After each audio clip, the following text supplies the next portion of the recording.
Hello everyone, it's Jane and Richard from Medusa Games again with our last Sunday evening stream of 2020.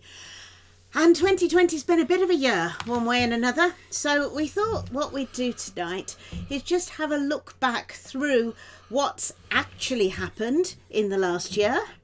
And we're going to do what actually happened, what should have happened, or what we hope will happen in the January to come.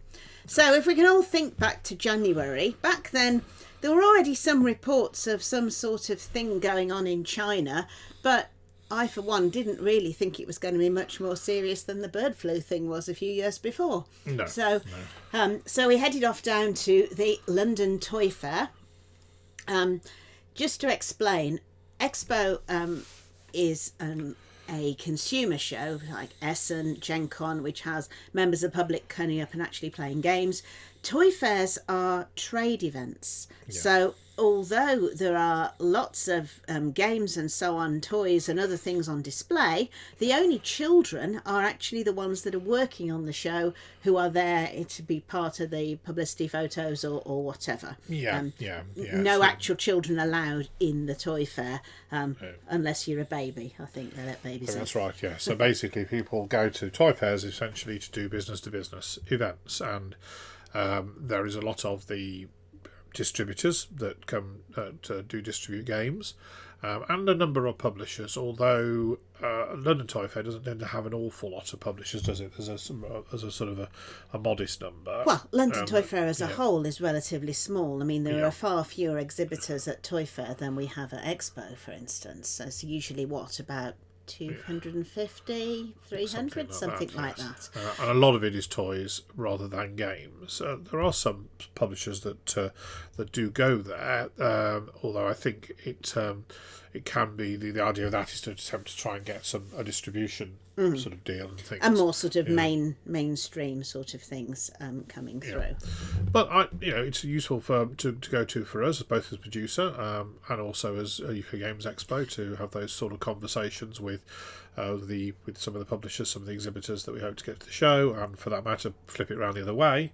For us as Medusa to attempt to see whether we can get a deal going with a distributor. So this January we had a very good toy fair.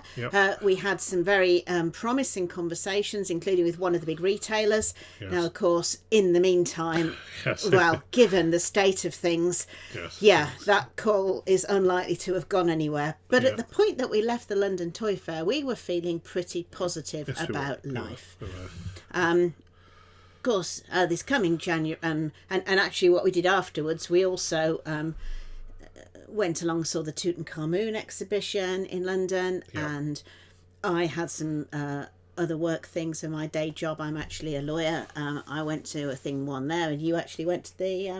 I went to the library. British Library, did some work there. And then on the books that you write. Yeah. So it was a very busy couple of days, a very good couple of days, and we thought that was great. Now, of course, this coming January, there's clearly not going to be a physical London Toy Fair. We can be quite certain about that.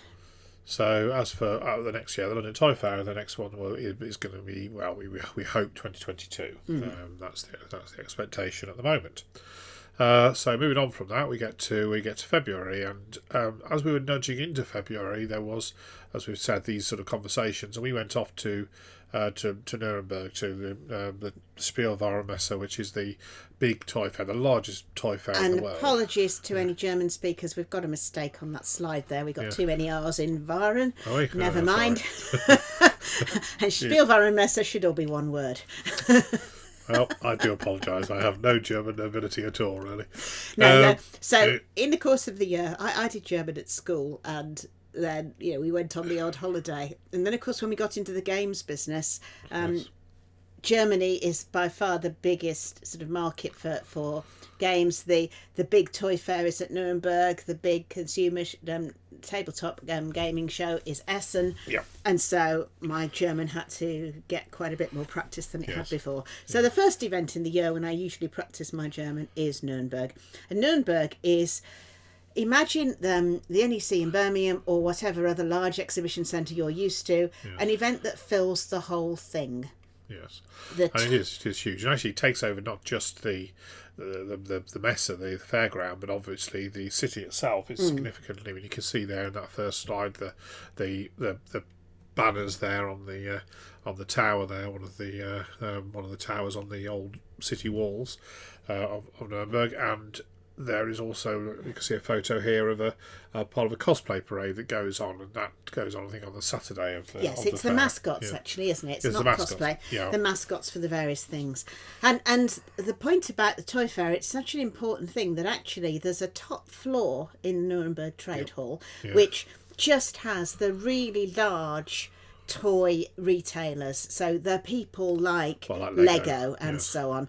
And that section, the booths up there are permanent, aren't they? Yeah. They don't take them the down. photo there on the right hand side, you can just see part of it, but you can see it almost looks like a shopping centre, a shopping mall, really, doesn't it? And that is the top floor. yeah, that's the top floor. That's the sort of Whereas the permanent other sections, halls yeah. are much more the normal sort of trade fair type things. Now, one whole hall at Nuremberg, Hall 10 there, is on two tiers, two floors of it, are board games and a few other things as well, but a lot of board games. And there's a lot in Hall 9. yeah. There's also some in Hall 3. Bits and And pieces, yeah. there's also new starter stands elsewhere. But Nuremberg's great. You've got a whole hall that's just full of fireworks, for Yes. instance. Yep, And yep. I can't help wondering how many contracts actually got signed this year for fireworks, and then people actually didn't need them for anything. So that's one of those So Nuremberg things. is an interesting one this year, isn't it? Because last year we were there, and it was during when we were there. I remember seeing on the wall of the underground, the barn, adverts for an event that was supposed to have happened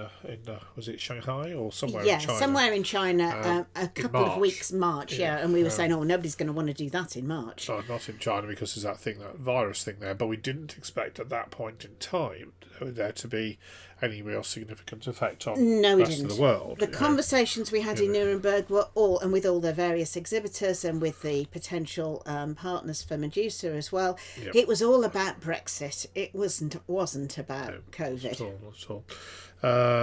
But it is an interesting show and certainly worth going to if you're, I think, potentially as a publisher, but it isn't a consumer show again, so you can't go there and sit down and play lots of games, and it isn't a show that you see the public at. So in some ways, And you wouldn't be allowed in unless you had some sort of trade connection. you have to have some sort of a connection with the trade. But yes, that was in February. Now And this year it's actually going to be.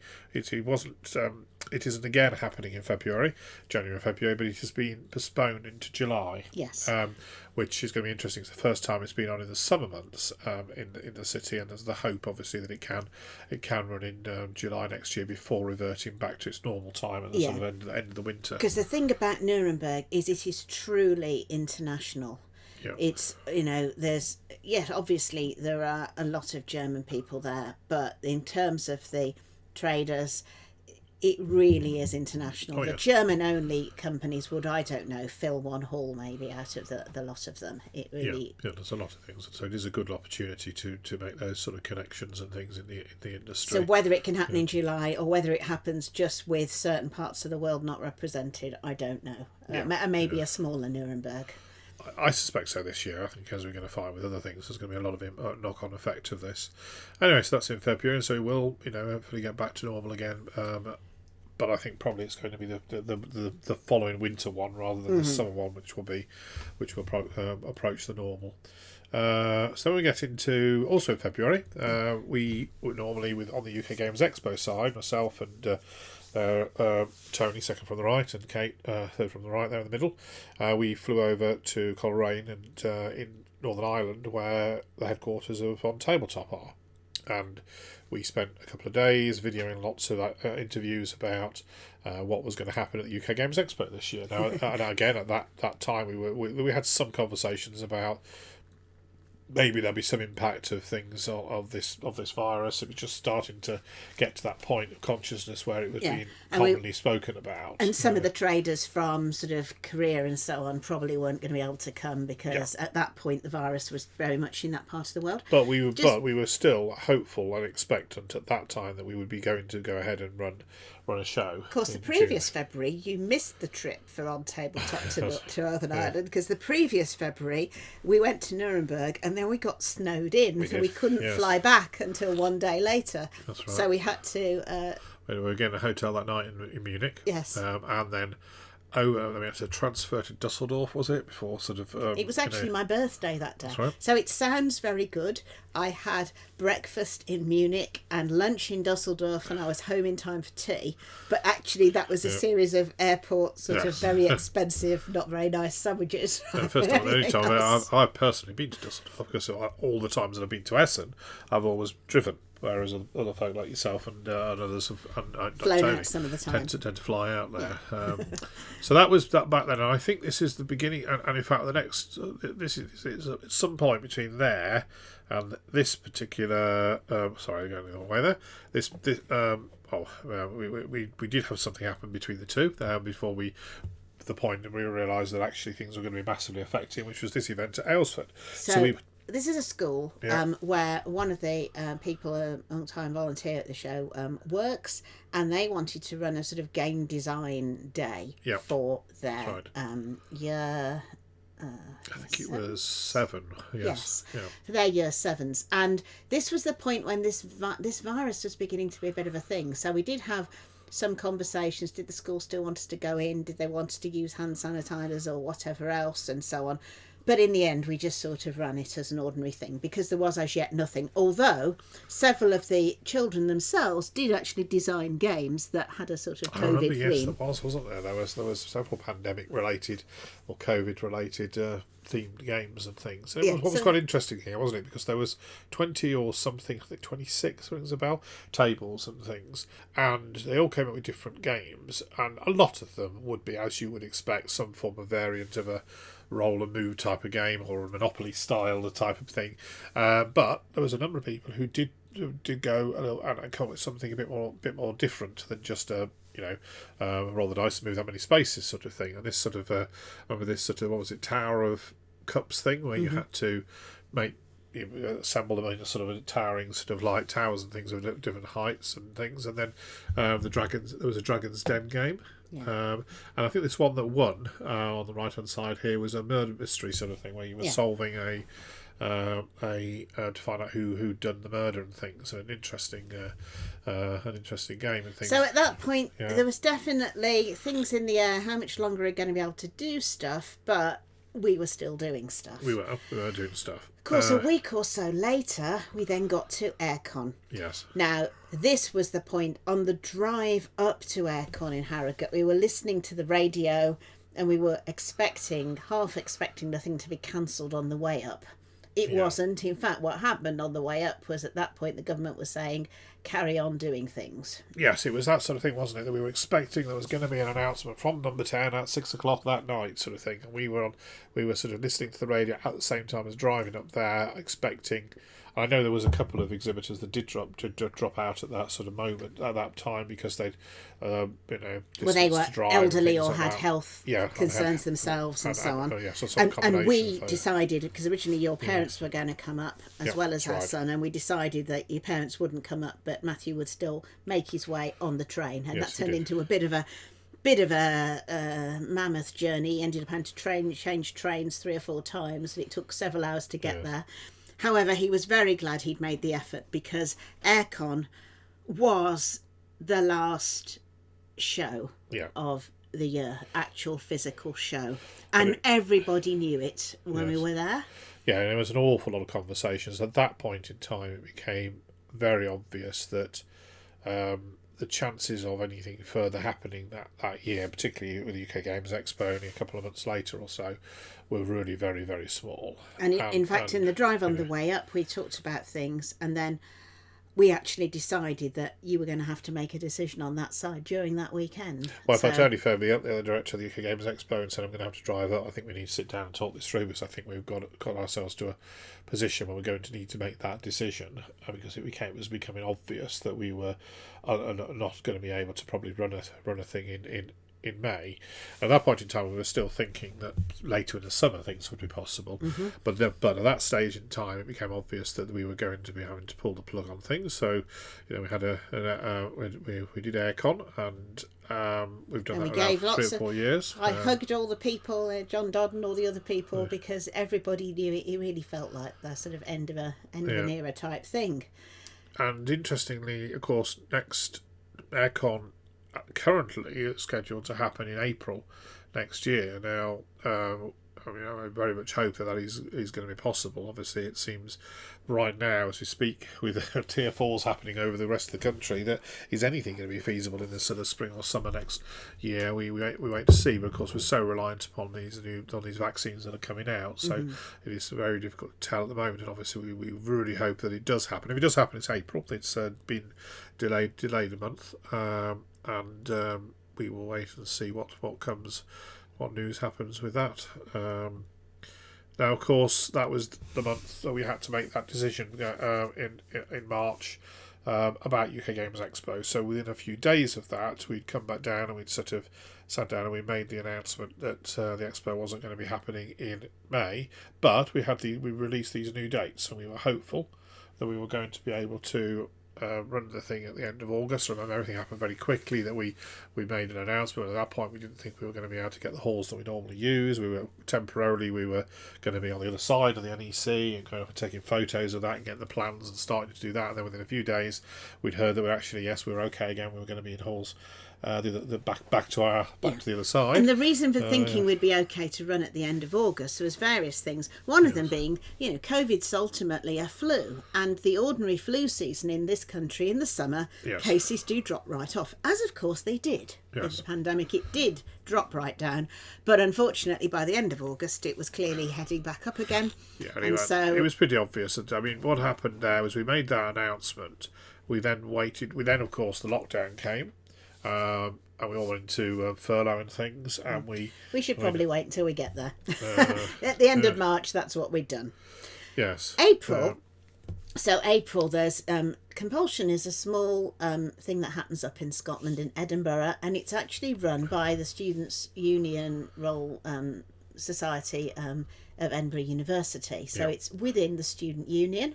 Yep. And of course, this April, clearly it couldn't happen. So these are pictures from previous aircons. Compulsions. Yes.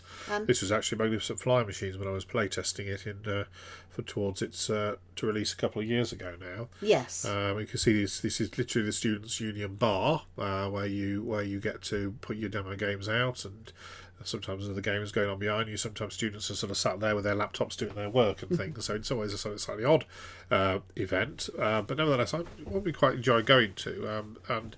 We weren't going to be able to do it this year, but of course this year then didn't happen. They did it. In fact, Compulsion was the first of the online conventions that I'd heard of this year, and they did an online convention where people could sort of like link up on Zoom or on Discord and so forth and do their role playing. And because it was primarily a role playing game event, that was relatively easy to achieve. And because a lot of the students are very computer literate anyway, so even if they weren't familiar with all these programs, they were obviously in a good position to quickly get up to speed on that side of things. At that point in time in April, I was already starting to consider the possibility that we were already starting to consider the possibility that we weren't likely to maybe run in August, and in that scenario, we hadn't made that decision yet. But in that scenario, would we do some sort of online event? And I'd seen Compulsion, and I'd heard of another event in America called FNordCon, the Steve Jackson Games one, yes. Which I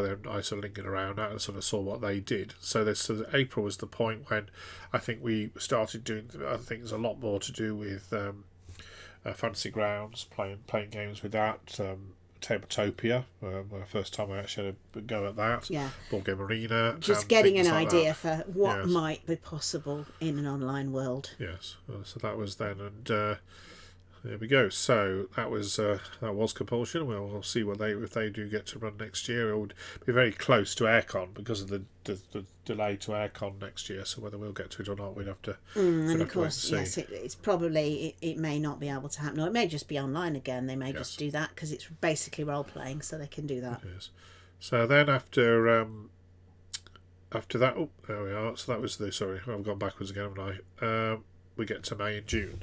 So in an ordinary year, of course... This is UKGE, this is UK Games Expo. So, yes, thousands upon thousands of people in the NEC. all sorts of things going on. I mean, it's amazing, isn't it, the way our mindset has changed? Yeah. Looking at those crowds of people, I feel almost ill at the moment. You want to rush over and say, what are you all doing standing next to each other? 2 metres. But that was from the previous year, of course, when Yes. none of us had ever heard of such things. An expo happens normally either the last weekend of May or the first weekend of June, but whenever it happens, it also means that the month or so prior to that is absolutely, completely dominated by it from the point of view of getting everything ready for it. I mean, obviously it takes months of planning anyway, but particularly the month or so immediately prior, it's also when we're finalising the awards normally. So if you come to the Medusa stand at Expo, then depending on what year, you might see me on the stand. Sometimes I'm there for some or all of it, varying amounts of time. Yeah. You're highly unlikely to see Richard unless it's a pre-book thing, because Yes. he's too busy running around doing the rest of the show. Although if you listen to Tony, I'm there all the time. That's where he says that's where he's going to find me. I don't think I get there quite as often as he thinks. But yes, And that's more of the Expo side. more of Expo and just the sort of simply numbers of people, and we hope that we're going to be able to do this again. There's a tournament's going on the left there a little bit, and then you've got the trade hall in the middle, and you've got people getting awards for things. And there's live entertainment, of course, that happens. Yeah, all of that stuff. So at the moment, our dates, as you'll see, is the first weekend of June next year. We hope that's when we're going to be able to run. But unfortunately, this year, that was also at that moment in time, that May to June period, was when we finally decided that we clearly were not going to be able to run the show in August, and that actually we made that decision. We were going to do an online Virtual event. Expo, and Tony came up with a very good title for it, Virtually Expo. Expo, yes. So that was the decision point, and that then started 10 weeks of basically frantic activity, trying to get an online show off the ground and ready to run. Yes, it kept you busy and kept you sane. It did do, In a sort of difficult time. Very As busy as well. for what we're going to be doing this coming year, well, we've got dates. We're hoping we're going to be able to run. Yep. Richard's got several different sets of maps around with various sizes of aisles, depending what the rules are, how many people you can have, whether you can have a few thousand, whether you can have lots of people, etc. Yes. We just have to wait and see. And we have our dates for 2022. If you can't run in 21, we know when we're running in 22. We have a plan to get to there. And the 2022 plans are remarkably similar to the To original be honest, ones. at the moment they are the 2020 plans, because if in the scenario that we don't run in 2021, then all those people that have got their stands booked will presumably rotate across to the stands again in 2020. The same locations in 22, and then and yes, they will be. It will be exactly the same halls in 2022. In 2021, we only got halls 2 and 3 if we run, because of other events all squeezing into that same time frame and things. So hence the multiple plans for a possible show this coming year, and we wait to see what we can do. But those are the dates for next year. For 2021, 4th to 6th of June. We hope that's when we can do something. Right, so let's move on to... Now, sometimes people say to us, do you ever actually get to go on holiday? I remember when we'd only been running Expo for a few years, and before you'd started to actually try and design your own games, so pre-Medusa, we had some local news TV people that came round to the house once to talk about Expo and to do an interview. And then when they aired the interview, the actual wording, it wasn't you speaking, it was the broadcaster, and he was talking about the fact that you were so...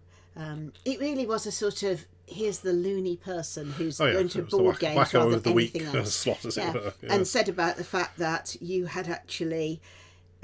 cancelled holidays and so on before in order to buy more board games or whatever, which of course was blatantly untrue. We do in fact sometimes have holidays. So in June, the end of June, it's our wedding anniversary, actually is the 30th of June. So we decided to go to Berlin for a few days and have a rather more exotic thing than normal. So this was last year. This was 2019. We went to Berlin. It was actually our 29th wedding anniversary. And you got an amazingly good last minute deal, and we ended up in the Adler Hotel, which is the most expensive hotel in Berlin. Yes. And really ridiculous. I mean, the wardrobe room was practically the size of the room we're broadcasting to you from now. It was just incredible. Yes. And it was not expensive. No. And we went on a walking tour one day, and the guide started off and said, well, we're starting outside the Adler Hotel. Of course, you're all stopping in there, aren't you? And everybody else laughed, and we just sort of looked a bit quizzically at each other. But yeah, so we had an actual holiday.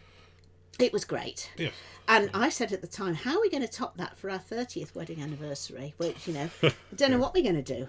Well, what did we actually do for our 30th anniversary? Nothing, because it was still in the middle of lockdown. Right. We couldn't go anywhere. We couldn't do anything. So it's a good job we had the whole thing a year early. Very good foresight on your part. Yes, there we go. So a nice little trip, wasn't it? Berlin Wall, did the Checkpoint Charlie there. The Brandenburg Gates. I don't know. There's not a lot to see in Berlin, is it? I'm keeping up my German skills. Yeah. And of course, it was incredibly hot, wasn't it? It was that weekend when when things were melting in the sort of like the south of France and stuff like that. Oh yeah, it was very. And even in Berlin, it was 40+ degrees and things like that. So. Not cold at all. It was a nice, very, very hot time. Right, so that was one holiday, and actually this last year we managed to couple them in very quick succession, because we actually did a trip to Normandy with a couple of friends of ours. Actually, it was Pat, wasn't it? Yeah, Pat. Another UKGE person. And then Helen and our children in the picture there, and Helen and also James, two of the people that those of you who've been listening to these streams, Helen and James did the Creatures and Monsters game with us a few weeks back. So we all do sometimes actually go and do stuff for fun. So that was July. Oh, so that incredible light show. There's a photo of it, that tree trunk. Oh yes, on the tree trunk. That was quite extraordinary. Reflecting all these lights and things, and with sort of music and everything. So yes, so that was then. This summer we had all sorts of holiday plans, obviously, which all came to naught. yeah, indeed. As for next summer, well, we shall wait and see.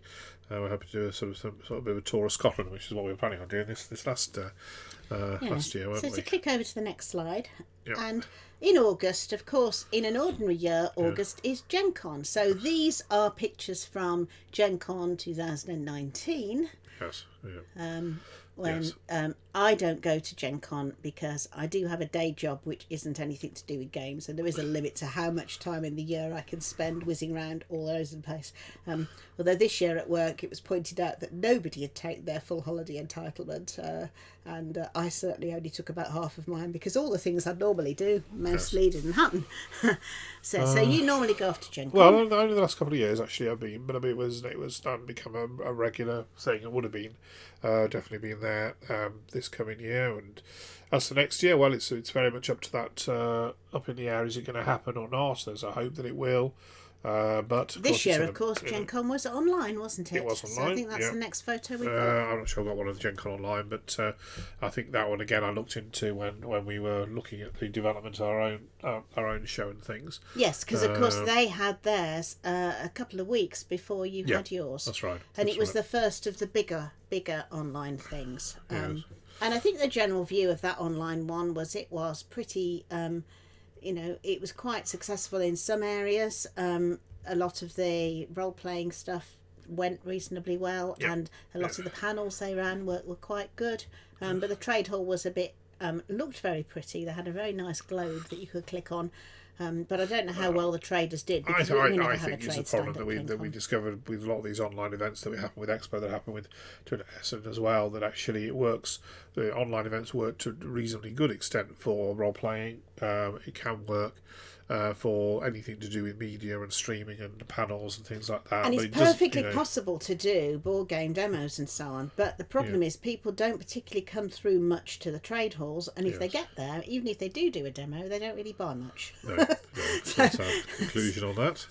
So anyway, that's August. And the other thing I do, we sometimes together, sometimes I've gone alone with a couple, one or two others, but is the Fringe. Yeah.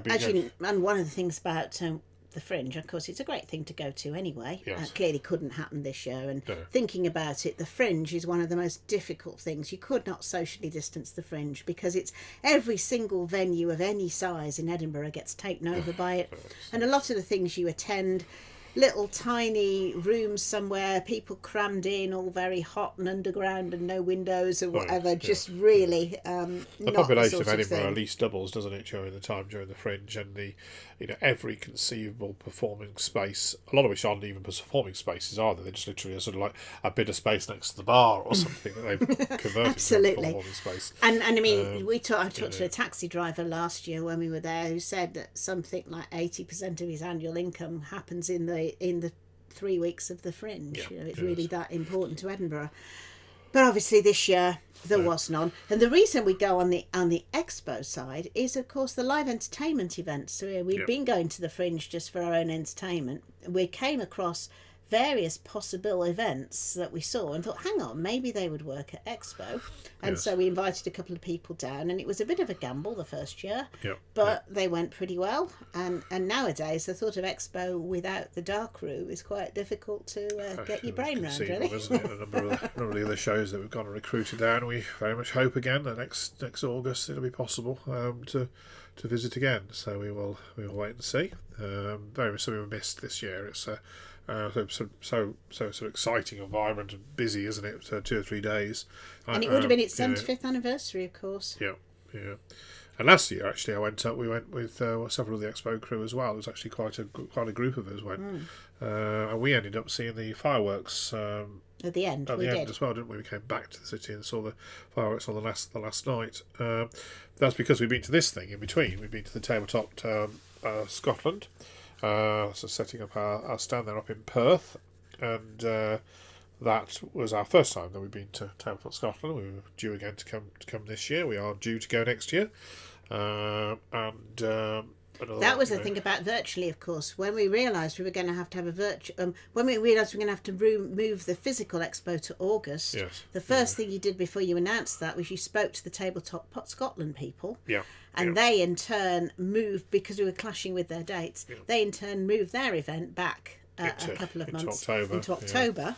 Yeah, Obviously, very good with that. ultimately, neither of those happened, but it was a sign of the fact that the gaming community is very small, and all of these people, we all know each other very well. Yes. And so we didn't just plump our event on top of their event. We spoke to them first and so on, Yes. and made it sort of as amicable as it could be. Of course, at the end of the day, neither thing could run at all. That was No. quite sad. But hopefully, again, next year it'll be back on it's in enjoyable. August. It is an I think the enjoyable event, chances yeah. by August, I think they've got a pretty good chance of running. Yeah, I think that there's a reasonable good chance that they can manage to do that towards the end of that, and Just given the natural flow of the virus and the way it tails off in the summer anyway, add the vaccine in, and that stands a good chance of happening. so certainly was something I quite enjoy going to. Actually, it was another one of those shows that has developed, emerged over the last 2 or 3 years. Something they like Aircon as well, that have got up to that couple of thousand size, and have all the signs of being able to grow a bit more. Hopefully. Yeah, of the shows we've looked at so far, I mean, obviously, Compulsion's small, and it's always likely to stay small, but it's been going a long time. Yes. There's Tabletop Scotland's definitely come out of the gaming boom of recent years. Oh yes, definitely. And As has and Aircon. I think Both of those. I'm sure they'll be able to run again in both cases, and do increasingly growing shows. Right. So, and then we get to the end of the same weekend this year. Of course, we did this thing. We did virtually Expo. And, Now, so we had the Medusa stand in our front room. We had various people that would normally have been here. But during the lockdown, my James and Helen were actually living with us. Yeah. With Matthew, so there were 5 of us, and then we also had a couple of other Medusa demonstrators who were remotely joining in. Yes. And we were actually, I think, Virtually Expo was definitely the best of all the online conventions. It made it as good as it could be. It got that convention feel. There were things, badges to get, things to do. A lot of people said it felt like a convention, and they enjoyed I it. suppose it still says we would say that, wouldn't we? But I think we I think that's felt, actually true. And we had, on the Medusa side, we had activity pretty constantly. We had most of the time, a demo running or somebody talking, or we were doing a stream or whatever. And we kept busy. Yeah. We sold an awful lot less stuff than normal. And in terms of demos, instead of having, 4 or 5 tables of demos running constantly as we would expect at an expo, certainly on the Friday and Saturday, it was much more one running at any one time. At one point we got up to 3 going all at once, but that was the only occasion. We did manage to do that. And I think it was as good a show in the 10 weeks that we had that we could have possibly have done. And in a world where there was no vaccine and no light at the end of this particular 2020 tunnel, then if we were going to do it another year, it'd have to change. This was free. It was free for the traders if they already had a stand. The main show, it was free for participants. Obviously, we couldn't do that as an ongoing basis. So in a world that everything had to be virtual, there are things you could take from that and make it somehow happen. But it's not like a physical thing. It isn't. For that reason, I think we've already decided that we're not likely to do a virtual show in that format for Expo next year. If we would do some things, we'd probably do the awards and we'd probably do some of there might be some bit of content around it. But I don't think we're envisaging doing an online show in quite that way. I think it was right to do it this year, because I think this year would have been a complete nothing happening here, and it was important to do something. But I think the general feeling is that and particularly as there's a good chance that in the back end of the year, as I say, August onwards possibly, even if we can't run in June, other shows will start to happen again. We hope in the autumn onwards. I think the only situation in which we would actually end up with a virtual thing would be if something horribly went wrong and all these vaccines didn't seem to be doing the job and there was no light at the end of the tunnel. So for all of our sakes, let's hope we do not get into that situation. Anyway, so that was that show, and we had quite a lot of fun sort of putting it together, and these little prize things, particularly the Easter egg, which was fiendishly difficult to find, were quite entertaining to put that on. So September. Now this is a show that we've been going to for many years. It used to happen in May, actually just before Expo, and then it moved to September. And then it moved to September. This is actually Frodo and Bilbo's birthday in the Lord of the Rings, and it is meant to be September. So it's everything to do with Tolkien and Middle Earth and all of that stuff. And so we are there with our games, but far more so with your books, because people who are interested in Tolkien read books by and large, and so selling books is a thing we do. And we also have a lot of stuff there because some of your books are actually around set in Saxon times, aren't they? Yes. And so we have a lot of paraphernalia, and you can see on the stand there. You can't see an awful lot because our logo's managed to hide it on this one. But yes, we take things like the armour and the you can just see the shield poking out from around the thing. Yeah, there's a shield just there, I think. Yeah, it's a pity about that. We should have swapped those photos around. But anyway, so that's that. And people always come and ask me, what on earth has Anglo-Saxon stuff got to do with Tolkien? Which obviously demonstrates a certain lack of understanding. Yes. Tolkien was, of course, Professor of Anglo-Saxon Studies, and where do you think all the dwarves and so on come from within Middle Earth? Yes, indeed. October, Essen. The show that you went to first off, that kicked off firstly the whole idea of Expo, and then Expo and the awards kicked off the idea of making your own games. So Medusa wouldn't exist without Essen. No, that's true.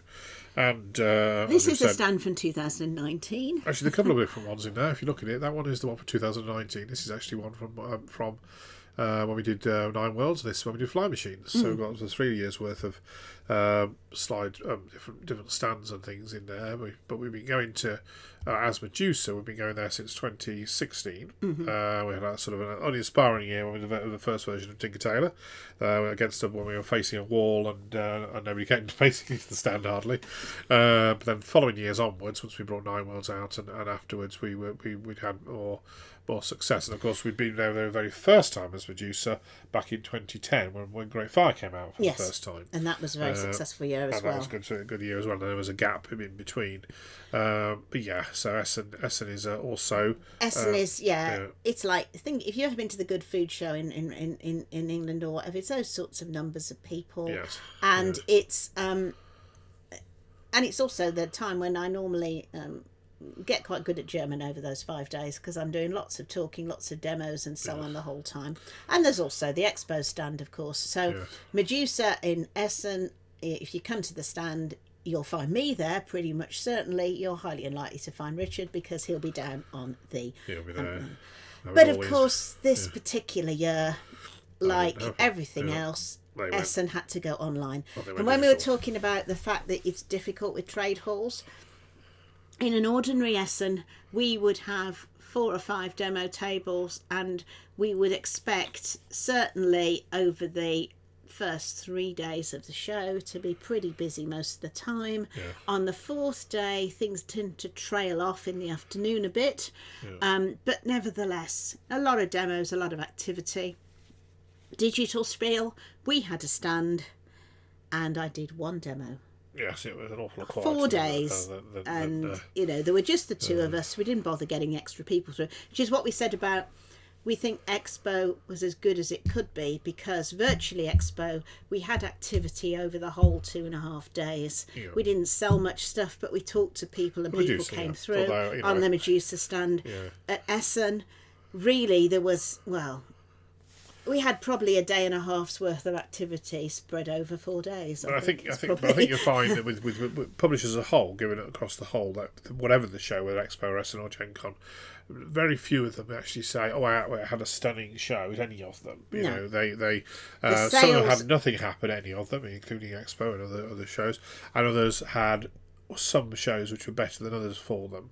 But whatever happens, there's no trade that actually says, "Oh, this online world is the thing to do." Because the trouble is, on Expo, we know that the number of hits to the site was on a par with the number of people who come through the door. But the number of people who got as far as the trade hall was only about 20% of those people, of whom only a small number do any particular thing, and then only lesser people actually buy. So that's the problem.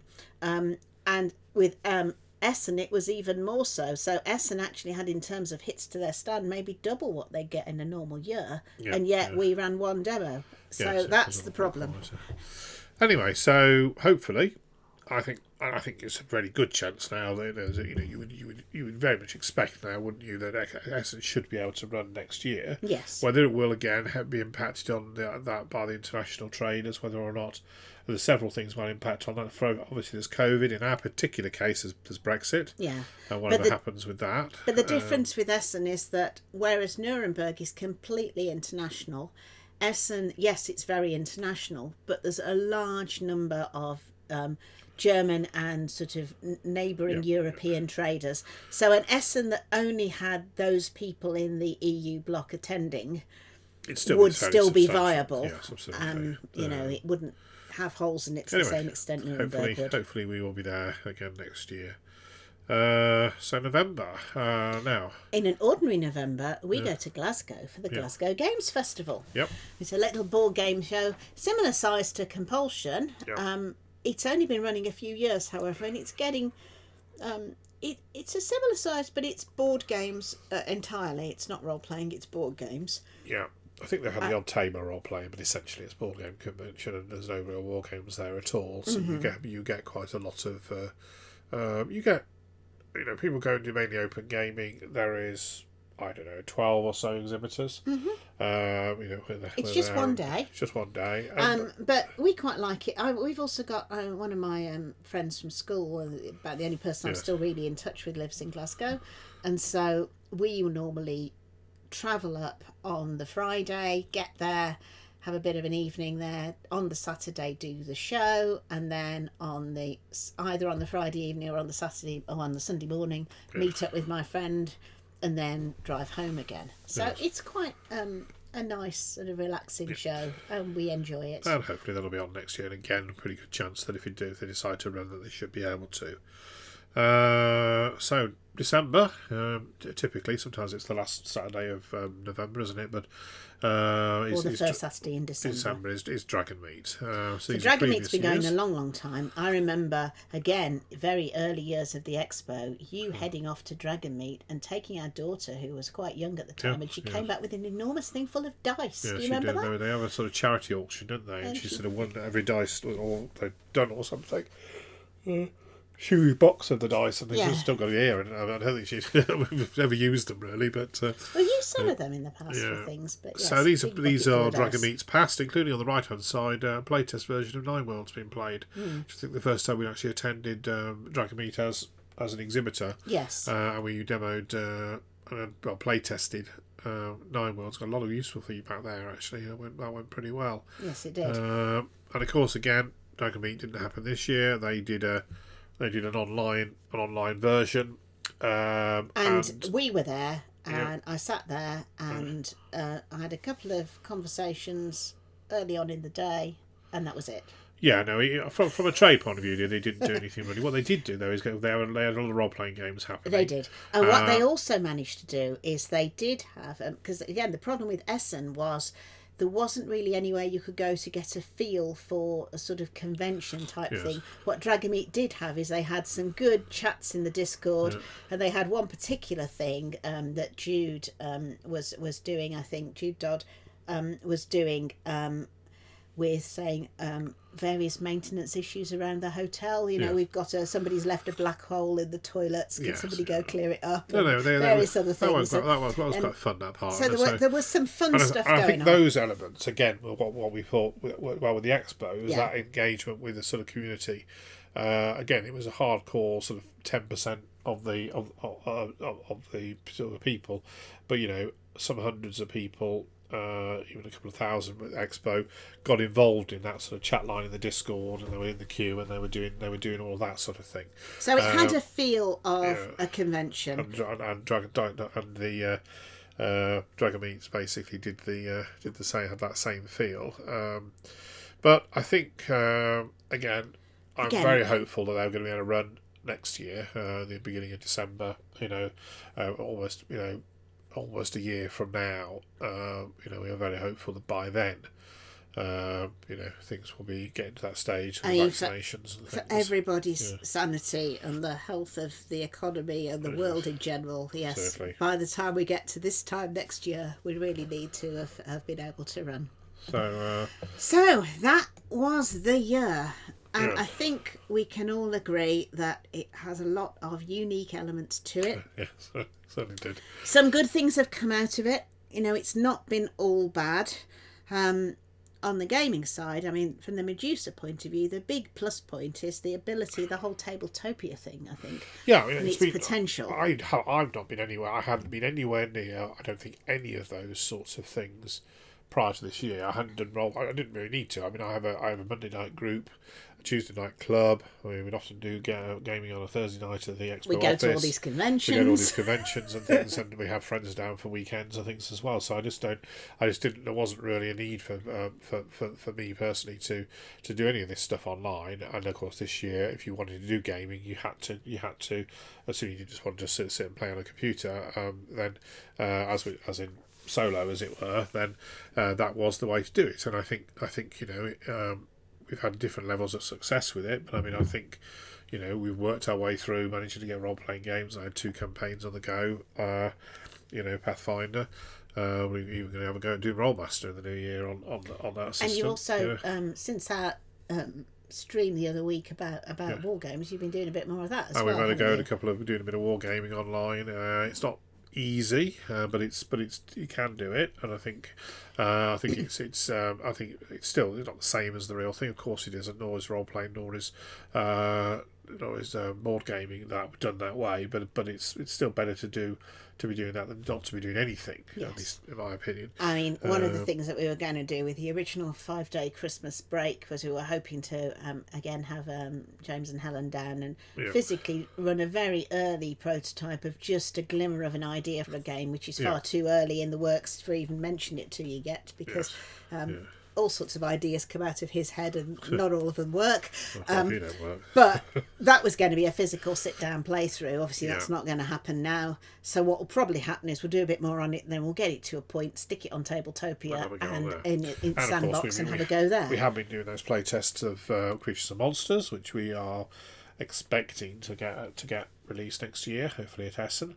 And we have been tinkering around a bit with that Great Fire Chicago sort of variant. I imagine we'll do a bit more of that in the new year. So I think there have been areas where we've learned things this year and there have been some which I don't think we would have done otherwise. We just wouldn't have tried. And the other thing that's come out on the convention side is the fact that all the people that run conventions, well, not quite all, but practically all the people that run conventions have come together, both in Yes. the UK, the cooperation about moving dates and so Yeah. on. And next year, if things start to be able to run, but in quite awkward ways with all the social distancing or whatever, there'll be a sharing of information and expertise and so on across I'm the sure board. there'll be quite a lot of conversations between people that run it. There already are between And of course, us, on the yeah. international level as well, you've been in close touch with the people that run Gen Con. You've had email exchanges with the Essen people and so on, in a way that before this year, it really wasn't that sort of same level. And also other shows as well. No. Just this idea of the No, the so I think, industry, because the board game industry really is an international one. Everything goes through the year. All the big conventions are spaced out so they don't trample on top of each other. Yeah. It's more, think of it like, I don't know, the golf tours or that sort of idea of different countries around the world, things happening, but not competing, because it's not about the competition. It's about providing a series of forums throughout the year in which things can happen. So that was that was 2020. We will going to give a pause now to these streams for the next couple of weeks or so. And then we'll have a look and see if we may well be back with some more content in January. But otherwise, we wish everyone a good Christmas, such as you're able to make of it, given the restrictions that we've all just discovered only yesterday. That's if you're in the UK. If you're in other parts of the world, of course, some people are able to do pretty much what they would do normally. Other people can do absolutely nothing at all, and everything in between. So much in the same way that I think WellyCon in New Zealand happened in a sort of physical, normal way. Little show there, but not many others have. Not many others have. Let's hope by the spring we're starting to get some hints that we're going to be able to reach back towards a normal, something approaching a normal world. Certainly towards the end of the year, if not in the spring. And remember, if you're if you would have wanted over the Christmas period to play games with friends and so on, remember things like Tabletopia and Board Game Arena and all those, they're all out there. There are ways to do these things. Yes, give it a go. If you look on YouTube, you can watch our previous episodes. We've got a couple of videos where we talk about how to do various gaming sessions online and things. A lot of people are doing these already, and so hopefully. And we've also got a thing we did about how to do the sort of party game type thing or the family whatever stuff as well. So, take care of each other, keep in touch, and keep doing the things that we all enjoy doing. And here's hoping that 2020 started so promisingly. January, February, we really thought we were on the cusp of all sorts of good things for both Medusa and Expo, and it hasn't quite happened. 2021 is obviously going to start slow, but hopefully by this time next year, everything will be back up to speed. Goodbye. So, and a happy new year.